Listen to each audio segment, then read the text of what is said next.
Crisis over Sarawak. The political crisis in Sarawak now threatens the stability of Malaysia and may soon raise critical issues for Britain and other Commonwealth nations.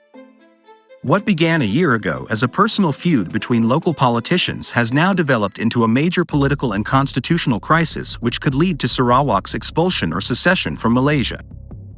The conflict raises basic issues concerning the long-term stability of Southeast Asia, including the future role of Indonesia and the defense obligations of countries which recently supported Malaysia in its resistance to Indonesia confrontation.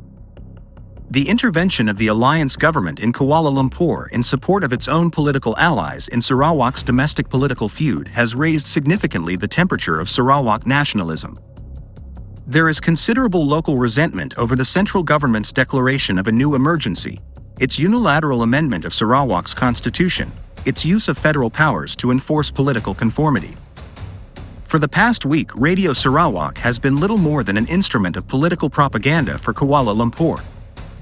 The defeated Chief Minister, Dato Stephen Kalong Ningkan, now seems determined to force the issue of Britain's responsibility as constitutional guardian for Sarawak, which entered the Malaysian Federation 3 years ago on conditions underwritten by the British government. Dato Ningkan said on Saturday that he would, if necessary, make a direct diplomatic approach to the British government. In the meantime, he is waiting on legal advice from London on whether or not he can invoke the London Agreement, which laid down the conditions on which Sarawak entered Malaysia 3 years ago and which was signed by Britain on Sarawak's behalf, to challenge the recent amendment to Sarawak's constitution and his own dismissal. The Malaysian government has linked the present political crisis with the threat of communist insurgency in Sarawak.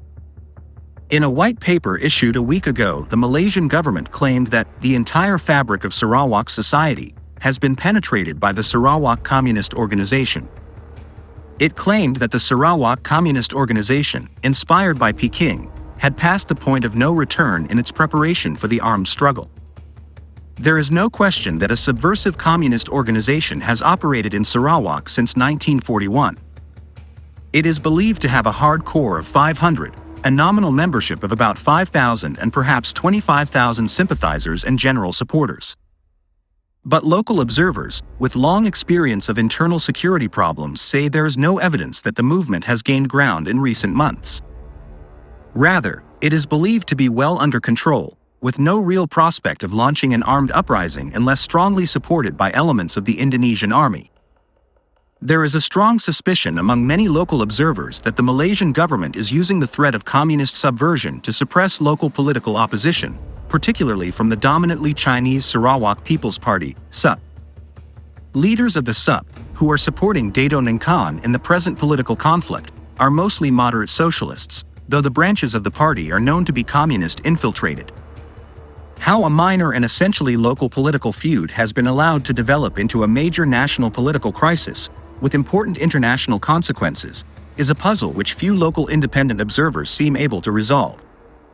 Some claim that Sarawak's present political crisis is merely the result of the inevitable conflicts of a federal system in which the central government has yet to establish its authority. Others claim that the present crisis illustrates the growing paternalism of Malay political leaders and their determination to enforce their own political authority even at the cost of stability.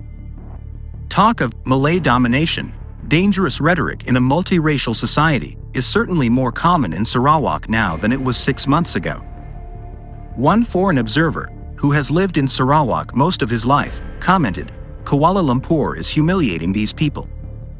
The leaders on the mainland don't seem to know or care that the Dayaks and the Ibans are a proud and independent people who will only take so much of this."